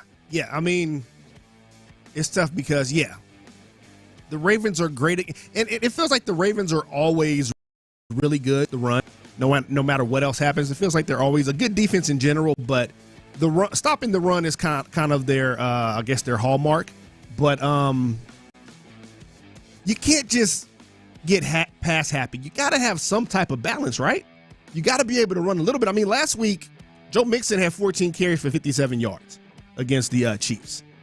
I don't think that's going to cut it. I mean, you got to try to keep that defense honest. You have to. It doesn't matter how bad they've been against the pass. Even, they've cleaned up some things like Coach Ryan talked about there. It doesn't matter how bad they have been at points in this season against the pass. You can't get into a situation where they know what you're going to do every play, where they know you can't run, so you're just going to pass. You got to keep them honest to some extent, right? You would think, but again, if you can't run on them, to me, you got to try. You have to try. Well, listen, we've seen what their efforts are, and their efforts are ass. So I'd rather not watch them. All right, first down, run, 2nd and 10. First down, run, 2nd and 10. But I'm not saying it has to be that repetitive where you run every time on first down. But who's your offensive coordinator? I get it. I understand. Do you actually think he's capable of thinking about more than 3 plays on first down? I would like to think that he is, but we haven't seen that this year. I get it. I understand. The whole I'm holding out hope, though. Past performance is a true indicator of future performance. It definitely is. That's for sure. It is. So, let's get the ball in the passing game. Let's get him the ball in the flat. Let's get him the ball in a wheel route. Let's get him the ball, just let him run a little flare out right a couple of yards past the line of scrimmage, get him the ball there. Let's find ways to get Joe Mixon the ball. Here's something they don't run. How about a nice delay draw? Let the rush come, make it look like Joe Mixon standing there to stay in for pass protection. And then as the offensive line starts to filter out, as the rush starts coming up around the edges, okay, Joe, here you go. My question, there's a little room there. My question would be, why do you think we haven't seen any of these adjustments then? I have an answer. Bobby Slowick is ass. Last year, everyone loved Bobby Slowick. And I mean, it's just funny what a difference a year makes. Well, everyone loved him last year, and now everyone wants him out. When you change half the offensive philosophies, you changed your blocking scheme. It doesn't work. You've gone from spreading teams out to running these condensed formations more than 50% of the time, where you are bottom 7 DVOA running the ball out of that formation. You're a bottom 7 DVOA passing the ball out of that. But damn it, we're going to do it more than half the game because Bobby friggin' said so. Launch him into the sun. Here is John Harbaugh talking about our old friend Des King as his punt returner, despite the fact he's had a few issues with the fumble and the itis. Desmond Gleason's been your returner, has had some dynamic plays, but also ball security issues last game. What's the thinking on returner going into this game? Right, he'll be our returner going into the game. We also have Tyler, and Des has been a secure guy his whole career and had been with us in the first few games. I really anticipate he'll do well, but obviously it's got to be better than that. He knows that. He's the first guy he was talking to me during the game about, so he knows that, and that's priority one. Learned that from Andy Reid way back when I was special teams coach. You want to get that game breaker, but he said the first thing is always going to be a punt catcher. You got to get a catcher first. Got to be a punt catcher. Got to catch the ball, dog. How about this, Des? You do your old team a favor and you put it on the ground twice. That would help a lot. Put it on the ground, particularly inside your own 10. I was going to say, yeah, because you're going to have great field position at that point. That would help a lot. Inside your own 10, that's about where the Texans need to get the ball to score. Inside your own 10. So just bagging on Bobby today. Damn. Well, look, they needed the short fields to score against Miami. They could have used a few extra scores against Kansas City. Hey, at a certain point, points are points. Don't matter how they come. You just need to get them. It's a lot easier to get them if you only got to go 10 yards. That's right. So we'll take them. Coming up next, we'll get into some playoff scenarios and who would you rather face in the first round of the postseason. Get to that next. Ready.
Merry Christmas and happy holidays, H-Town. Getting you set for Texans and Ravens this afternoon. Here's Patrick Creighton and Chris Barty. All right, Chris, let's take a look at some playoff scenarios here. Now, look, the Texans have already clinched a playoff spot. The Ravens have already clinched a playoff spot. They haven't won their division, but they've clinched a spot. Texans, of course, win the division. Yep. So you've got both of these teams have already they know they're going, but where will they go, right? The Buffalo Bills have clinched the AFC East. Yep. The Chiefs have clinched the AFC West. And the Pittsburgh Steelers have also clinched a playoff berth as they and the Ravens now both 10-5 after the Ravens put a beat down. You know, those two teams always play like knockdown, drag-out fight type games. All the time. Except last week where the Ravens just mollywopped them. Yeah, but usually it's the tough. And it's the second week in a row the Steelers' defense has gotten handled. And you don't usually see the Steelers' defense get handled like that. Nah. 2 weeks in a row. So, right now, KC can clinch the overall number one seed by getting a win over the Steelers today or tie. Or if the Bills lose or tie. So, KC win, they're the number one seed. Yeah. And it's going to happen. They're going to get it. They're going to get it. The Denver Broncos, with a win or a tie, clinch a playoff berth. The LA Chargers, with a win or a tie, or a Miami loss or tie, and an Indianapolis loss or tie, also clinch a playoff berth. So if you're the Bengals, you are like looking for the Chargers and the Broncos lose out. Yes. The Bengals need quite a bit of help. There's always that one team with the craziest playoff scenario you ever hear in your life. Yes. And it's like, rarely ever works out. But hey, there's a chance. There's always a chance. Even if it's only 1%, there's always a chance. Never tell me the odds. Yeah. Thanks, Han Solo. So the Steelers right now hold the tiebreaker over the Ravens because they've got the better winning percentage in conference games. Right, they're 7-3 in conference. Baltimore 6-4 in conference. Yeah. But that can change. That can change. Like today, when the Steelers play Kansas City, it can absolutely change. And the Ravens are playing the Texans. And the Ravens play the Texans. And then next week, the Steelers get the Bengals, and the Ravens get the Browns. I don't know. I'd rather take the team being quarterbacked by Dorian Thompson-Robinson than the one being quarterbacked by Joe Burrow. Facts. So, the Chargers right now hold the tiebreaker over the Broncos because they have the head-to-head. Yeah. And then they beat them last week. You know, you've got the Colts, the Dolphins, the Bengals. They're all 7-8 on the outside looking in, hoping, begging, and praying that the Chargers and the Broncos lose out. I mean, realistically, those teams are done. They're just not technically done yet, mathematically, but they're done. They're done. Unless something just absolutely crazy happens, like that scenario Colin's just talking about, but I don't see anything like that happen. Now, the Chargers have the Pats and the Raiders. So they shout. Asking a lot. The Chargers are not going to win. They should win out conceivably. They should, but the Broncos have the Bengals and the Chiefs. But it could be a Chiefs team that has already clinched the number one overall seed. Yeah. So the Broncos could lose this week to Cincinnati. So you're implying that the Chiefs may be resting folks. Very possible. The Chiefs That's what you're saying. Could say week 18, F it. But that's also a rivalry there. That's a rival. That's a division rival. I mean, I don't know if they want to sit a bunch of guys against them. I mean, they might. You know, it's Andy Reid. They may do that. With all the winning they've done, everything he does seems to work in their favor the past few years. All right, if you're Andy Reid, you've clinched the number one overall seed. You're going to get a bye week. You playing Pat Mahomes? Or you resting that ankle? Oh, I can rest Pat Mahomes, but I'm not saying, I'm talking about other players too. They got other starters and guys that's going to play. I'm not resting everybody. Some teams will go and rest almost everybody, or they'll play a quarter and then they're out. Okay, so what is your level of confidence in Carson Wentz to win a football game? The laugh said it all. What is Carson Wentz? And the cold part about that is, at one point I was a big Carson Wentz guy. Now, obviously, this was years ago when he first got to the Eagles. Before he became Charmin Soft? Yeah, exactly. I don't know what happened to him. I don't know what happened to his confidence. Maybe it was the whole, the year the Eagles won the Super Bowl, he got hurt. And that whole run where he didn't play and they went and won the Super Bowl. Behind BDN? Yeah, I don't know what it was. But since then, he's essentially done. Like, he'll be a backup for a few more years, but, he was supposed to be so much better than he's been. Holding a clipboard and getting paid. It's an iPad now, but... Jim Sorgi? Yeah. David Carr? Yeah.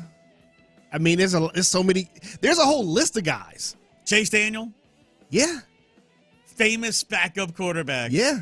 Hey, but you know what? It's a nice paycheck. And it's a good gig if you can come across it. Listen, if I could get a gig where all I had to do was stand there and do nothing, but I got paid like a champ. Yes. And I never had to do anything, nor would I ever be responsible for doing anything. And you're rarely going to have to play. Or never have to play. Or never, for that matter. And, I could Matt Leinart it, right? Oh, I got to play? I'll get hurt on the first play. Oh.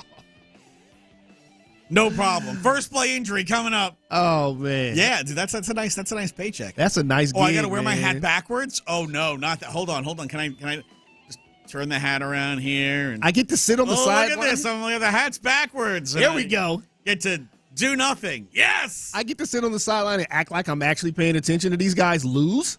Or maybe they're winning, whatever it is. Yeah. Greatest Go for it. Ever. That might be the best job in sports, actually. Think about it. That might be the best job in sports. The backup quarterback, because everybody always roots for the backup quarterback. Sometimes if your team isn't good, you're the most popular player on the team. Because everybody wants you. Like, give that guy a try. Put him in there.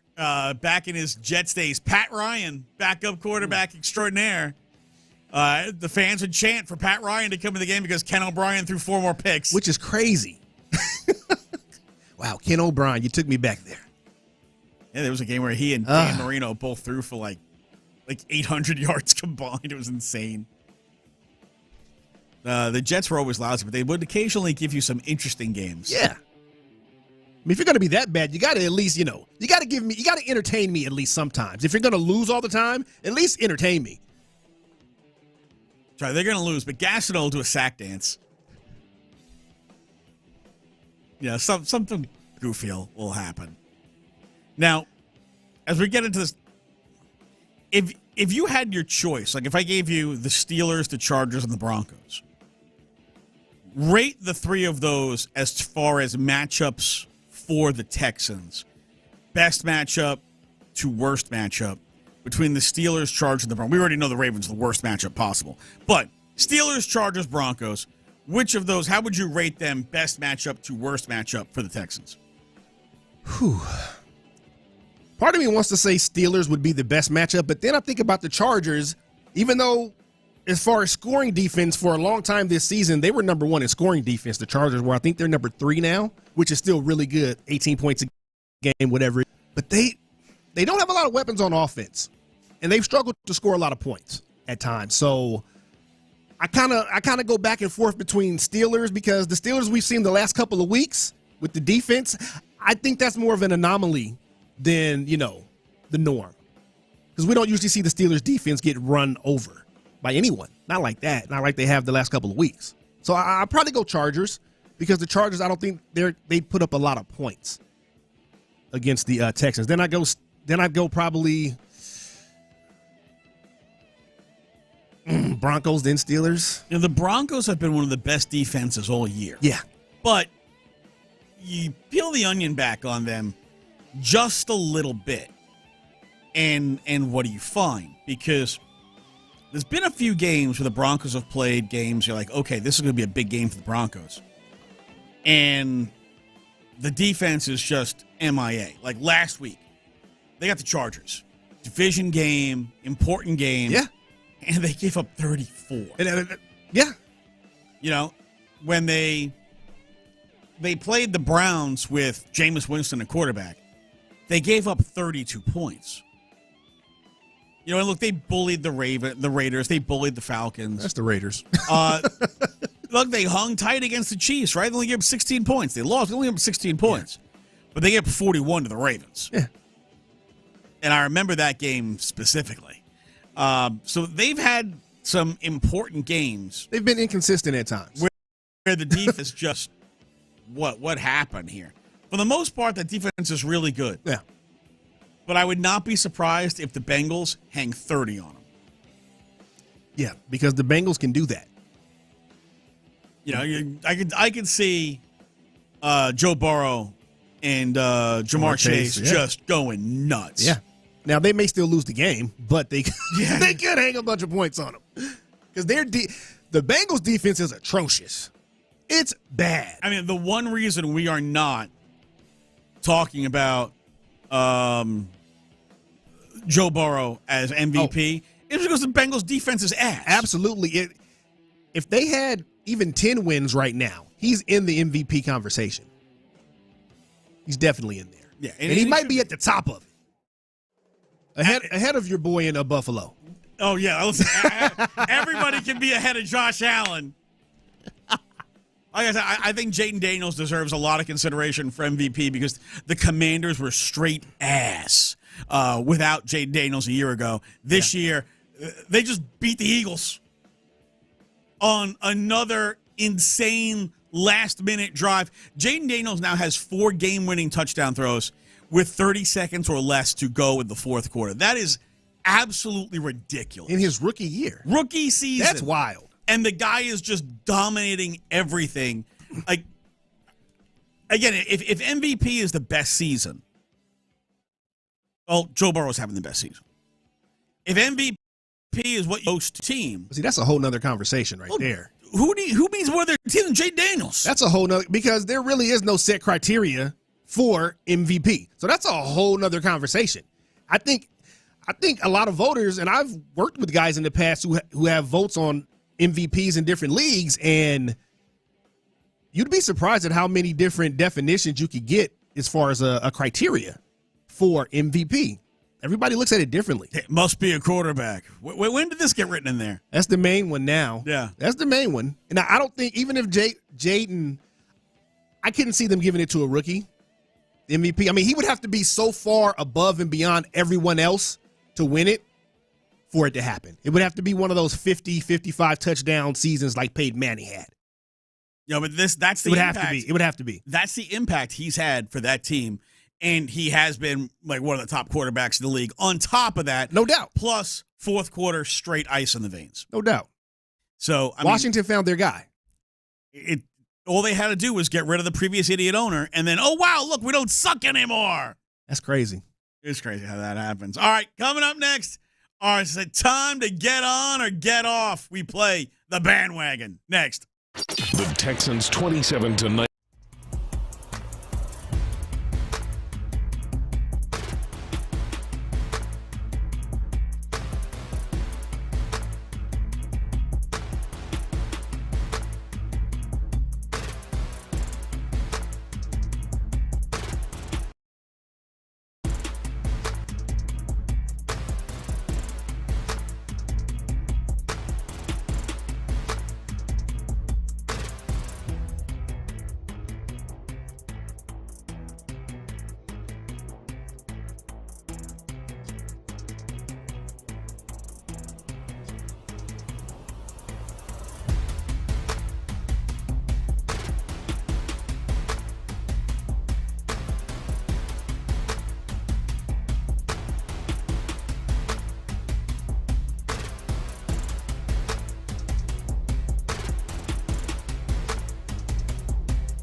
The Texans play here, an Odyssey sports station.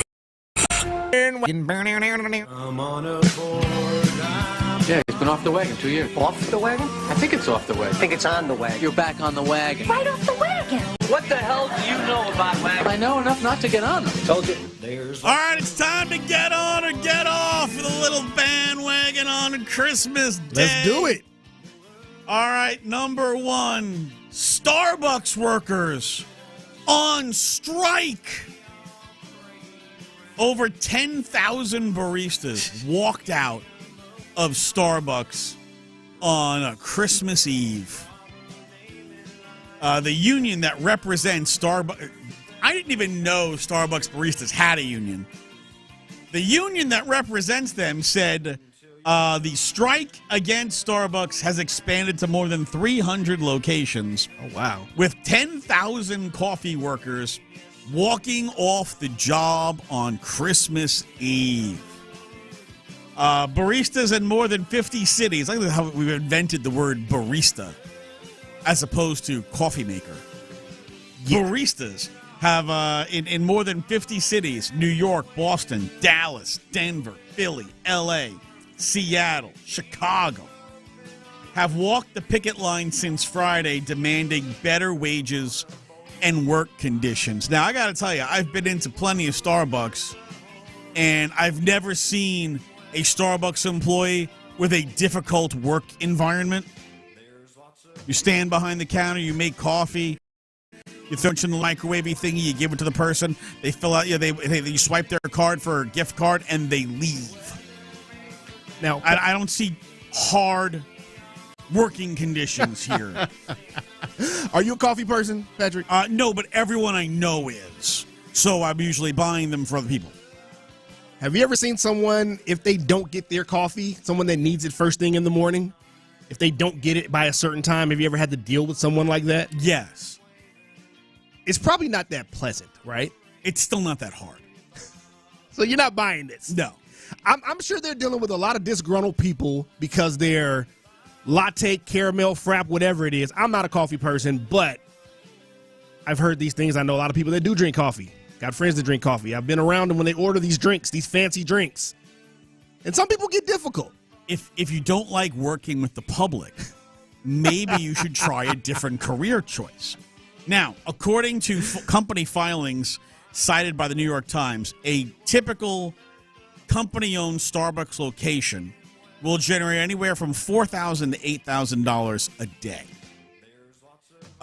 During the holiday season, of course, that number is higher. Probably triple almost.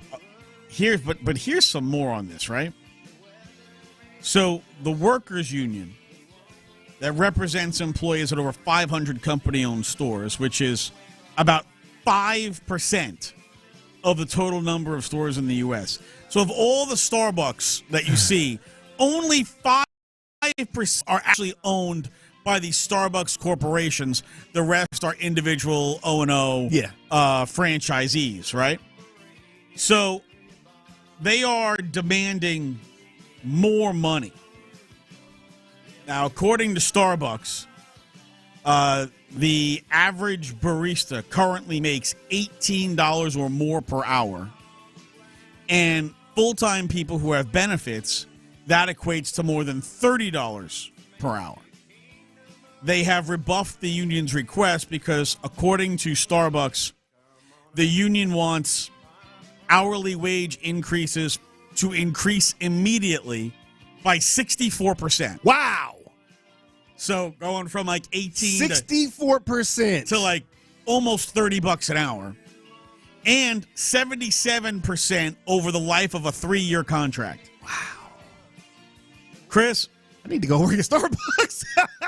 Starbucks should tell these people, show up or you're fired. All right, Are you Vince. on or off the bandwagon? Oh, man. This makes me think of when McDonald's workers wanted to go up to $15 an hour a few years back in certain areas. Oh, man. I want to go with If you're in Portland, yeah, you can make $15 an hour. I want to go with the union here because I've been a part of one in the past, but I think this is a little 64%. That's a bit. I'm off on this one. I'm off the wagon on this one. How you feeling, Will? You on or off this wagon? I'm on the bandwagon. He's on. In the great words of the Vince McMahon, like you said, yeah. Oh, wait, was I supposed to go on or off? I'm sorry. Are you in favor of firing them? Oh. Or you're not firing them? If you're firing them, you're on the wagon. If you're not firing them, you're off the wagon. I'm on. Yeah. I think 64% is crazy. If you're making $18 an hour, I think 64% up from that is crazy. You make $18 an hour to pour coffee? You're welcome? You make $18 an hour to pour coffee? Now, where's the Starbucks worker to call us and tell us that we're crazy and tell us why? That's what I'm waiting on. They're probably in Portland. I live there, too. You already know. I worked out there, too. Yeah, I get it. I understand. You're talking about Portland, Oregon, right? Yes. Yeah, oh, yeah. Live there. In Texas, they're probably in Austin. I live there, too. Yep. Work there, too. In Austin, like, $18 an hour. It's, like, so ridiculous. I should totally be making, like, $30 an hour. You're fired! What? Like, you chose to work there. If you don't like the pay, work somewhere else. Fired ass. Number 2, Atlanta. Apparently a city that is lacking Christian values. Or maybe any values. That's not a shock. According to Fox 5 in Atlanta, a woman caught a man getting the job done. And the police told her, well, it's not really a crime. So a woman who identified herself as Shannon in Atlanta's Cabbagetown neighborhood caught a man who was handling his business. Going to town. In his car. Okay. And she called the police. And then she videoed the man. And police told her. So she pulled her phone out, huh?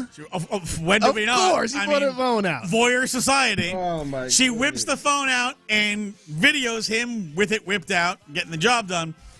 And the police told her, well, the car is kind of like his property. So he was on his property? No, he was out in public, but in his car.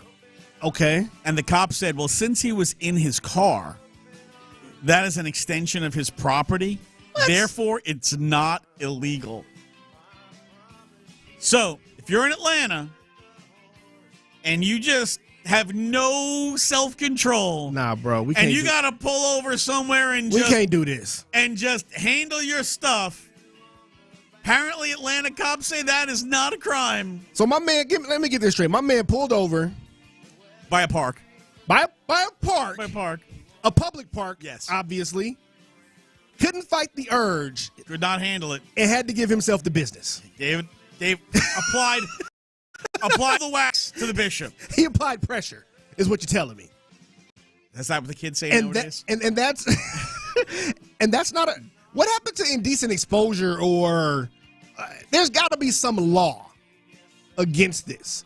According to Shannon, she said his window was actually rolled down. Wow! So he pulled right up to the curb that she felt he wanted people to see him handling his business. She, of course, videoed it. Now, did she post it on social media? Well, she gave it to the news. Well, I mean, that's close enough. She said that this is not the first time this has happened, that it has become an epidemic around the neighborhood, and other neighbors have agreed with her that this is becoming a significant problem. There's a lot of kids in the neighborhood, and this is going on, and that there's no consequences. Won't somebody please think about the children? But, she did video him while he was getting the business done. Maybe Shannon was really just recording this guy for her own gratification. That's where my mind just went. Are you on or off the bandwagon? That she videoed him not to expose him, yes, but for her own personal gratification. I'm on later on. Because if this is not the first instance of this, maybe it was this guy another time or someone else. If she's videotaping this is going on, even after telling the police, yeah, I'm on. This is for her. She has this filed away in her phone somewhere. In the hidden folder. For adult time. The one that you have to use the facial rec in order to open. There you go. Because she's probably not smart enough to get the fake calculator app. See, it's a fake calculator app. It's a vault. That's a good call, man. You punch in a certain code, and it opens up the vault. And then you punch in another code to access everything that's in the vault. You got a lot of guys mad at you right now because you're giving away all the secrets, Patrick. Hell, I'm probably educating You're giving away all the secrets. No, I just educated them. They all just found out, wait, there's a fake calculator app? It acts the vault? I need this in my life. Especially when I tell them it's free. All the wives and girlfriends picking up their husbands' phones right now. By the way, don't ask me why I know that. Hey, I'm on the bandwagon. I mean, I can't get over it. She's got to be using that for her own purposes. She has to. I want to know if, he had any kind of special application that he was using that she had to video it. Maybe she was trying to get some pointers on how to do it properly. But if this is something she's saying happens on the reg. Yeah, sounds like it. And she's just got her phone out and ready to go. I wonder how many videos she has like this. She's obviously into voyeurism, as you mentioned. And what does she do with them? Now, when you're walking around town, are you looking into people's cars to see what they're doing? Or are you just going about your business? Because I got to tell you, I'm more like this everywhere. If I'm walking somewhere, I'm walking from A to B, and pretty much everything on the outside world, I'm oblivious to. Yeah. Yeah. I usually have my head on a swivel. I'm paying attention to what's going on, but I'm not trying to be all up in people's cars. Because you can see some weird stuff. I don't want to see weird stuff. That's you why can I don't see, look. yeah, you can see some stuff in people's cars sometimes, as this lady did, multiple times, and had videotaped it probably multiple times for her own enjoyment. Yeah, on that wagon. Those are back-to-back full bandwagons. I'm on. All right, old-time hockey. If you've never seen the movie Slapshot, shame on you. Shame on you. I never seen it. But you're young. We got to educate you. Here is, a little example of Paul Newman telling us all about old-time hockey. It's killing this sport. It's dragging it through the mud. And if things keep up the way they are, hockey players will be nothing but actors, punks. Well, I'm not playing my last game that way. Last game? Yeah, it's my last game, and I want to play it straight. And no more nail 'em, no more them. That's finished. I want to win that championship tonight, but I want to win it clean. Old-time hockey. Like when I got started, you know? Geez, Toe Blake, Dick Clapper, Eddie Shore, those guys were the greats. I don't know what to say. Bryce, it's up to you. Well, Reg is our coach. Yeah, sure, old-time hockey. Like Eddie Shore. Yeah.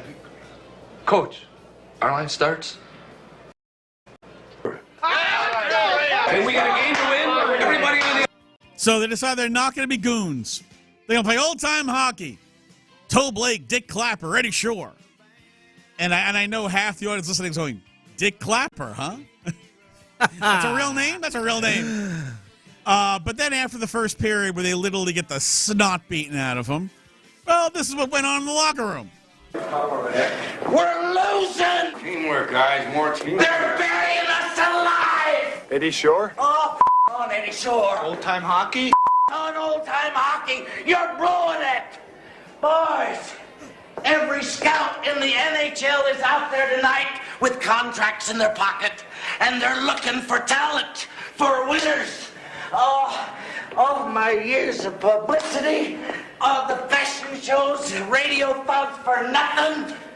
They come here tonight to scout the Chiefs, the toughest team in the Federal League. Not this bunch of meows, if you were wondering. So they went out and next thing you know, it's a full-blown brawl for the next period. Sometimes you got to thug it out. Now, I don't know if there were any NHL scouts at this Saskatchewan Prairie League hockey game. I would highly doubt it. But it did give us an all-time father-son moment. And I'm not talking about the kind of father-son moment that Tiger and Charlie gave us the other day. No, this involved a dad and a son, full-tilt hockey fight in the middle of the game. So during this game between the Purdue Pirates and the Langham Vikings, where the Pirates blew the Vikings out 18-4, it was 27-year-old Tyler Ewan, voted player of the game by his teammates after beating the hell out of his father in a hockey fight during the game. In fact, this fight made it all the way to Sportsnet Canada, which is like our four-letter network. Here is the actual little news clip from Sportsnet Canada. Home province of Saskatchewan, where we get a father-son scrap in the Senior Prairie League. The 47-year-old dad dropping the gloves with his 27-year-old son, and they have quite the tilt for themselves. Hopefully they got it all out before Christmas dinner. Yeah, someone should probably tell them it's time for season's greetings, not season's beatings. Only in Saskatchewan. What a contrast to that father-son moment we saw between Tiger and Charlie. Wow. They're going to be talking about that. So imagine, you're the son, you just beat the hell out of your dad physically and in the hockey game, and now you got to show up to Christmas dinner the next day. Awkward. Not sure how it's out. However, here is something we need to discuss. All family beefs should be settled via hockey fights. Are you on or off the bandwagon? I am on with that one. Sometimes you just got to smack somebody upside their head. You know what I mean? Like, you go to these family functions or these family holiday meals, you just know someone is going to say something so stupidly absurd at some point that you actually do want to smack them. So let's just make it official. Gloves off, like they do in hockey. Take the gloves off. The two participants go outside, and they just get it on. Let's just make it happen. I'm on. I'm with it. Oh, yeah, me too. Full-heartedly agree. And you know what? When it's all said and done, just going to have a beer, whatever kind of drink you want to enjoy. Just be like, and then in 10 years, hey, you remember that time we fought in the hockey league once and I, kicked your sorry butt? Yeah. So you know how they have like Rough and Rowdy? It's just guys just fight. Yep. I want to have that, but on skates, on the ice. Oh, man. Where guys, and they just throw down on the ice, wear full hockey gear. This way you can pull the jersey up over the head and slug them a bunch. Now, that's going to be a mess. I want to see that kind of can Jake Paul start me something like that?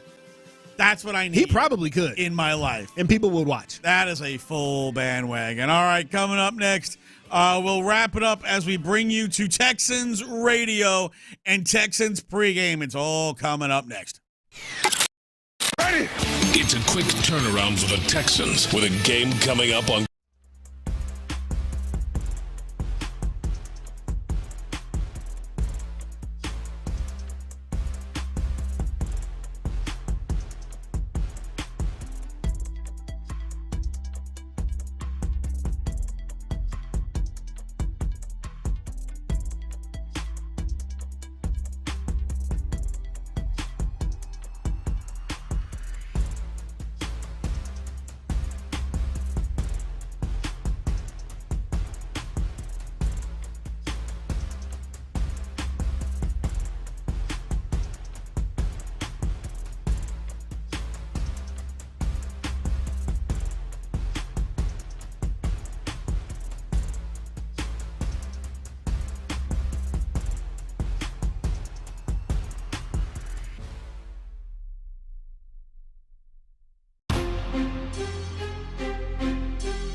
website for additional details. Merry Christmas and Happy Holidays, H-Town.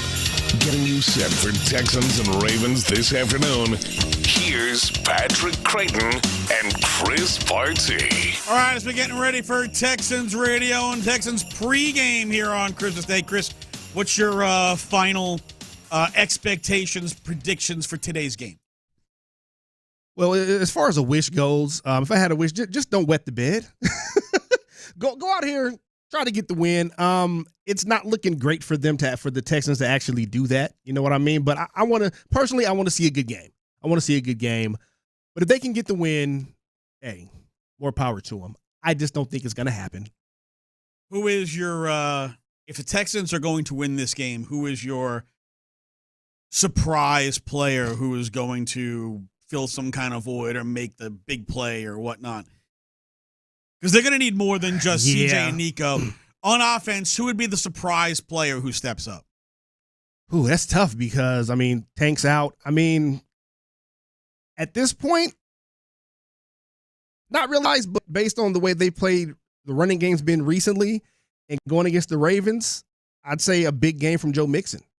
I just don't know if that's possible, though, against that Ravens front. I'm going to go out on as big a limb as I can go out on. Dalton Schultz is going to have a big game if the Texans are going to win. What's a big game? How many catches, how many yards, touchdowns? We're talking like 6+ catches and at least 1 touchdown. Like, he's going to fill that void. He's done that at different times. While dropping here and 3 there. passes. So what I need him to do is not drop any key passes, not just Olay on key blocks. Olay. And come up with some big catches. Look, it was right around this time last year. Dalton Schultz saved the Texans season by ripping a ball out of a defender's hands and coming down with it. And again, I want to say that was against the fake Oilers, where he just rips the ball away from this guy. It saves their season. They kind of need a game like that from Dalton Schultz, where he is going to be, almost uncoverable. He's going to win his matchup. He's going to fight for that ball. He's going to pull it in, and he's not going to be denied. We haven't seen that version of him this year. We just haven't seen it from him yet this year, and that's the one that we need to see from him today. Yeah. Maybe Xavier Hutchinson, but it's tough. It's going to be tough against that defense for everybody. It just is. They don't have the weapons right now. The offensive line, as we talked about, has been in shambles all season. It's going to be tough. All right, that's going to be us for today. We certainly hope the Texans get a victory. Yes. It is going to be an uphill climb for them. Big thanks to my man Will, Will on the other side of the glass. Whichever one works, man. Whatever it is. My man Chris Barty, first time working together. Awesome job by you today. I'm Patrick Creighton. We're back tomorrow at 10 a.m. Hopefully talking about an incredible Texans performance. That would be awesome. But we're back here tomorrow. Texans Radio, Texans pregame is coming up next. Merry Christmas, everybody.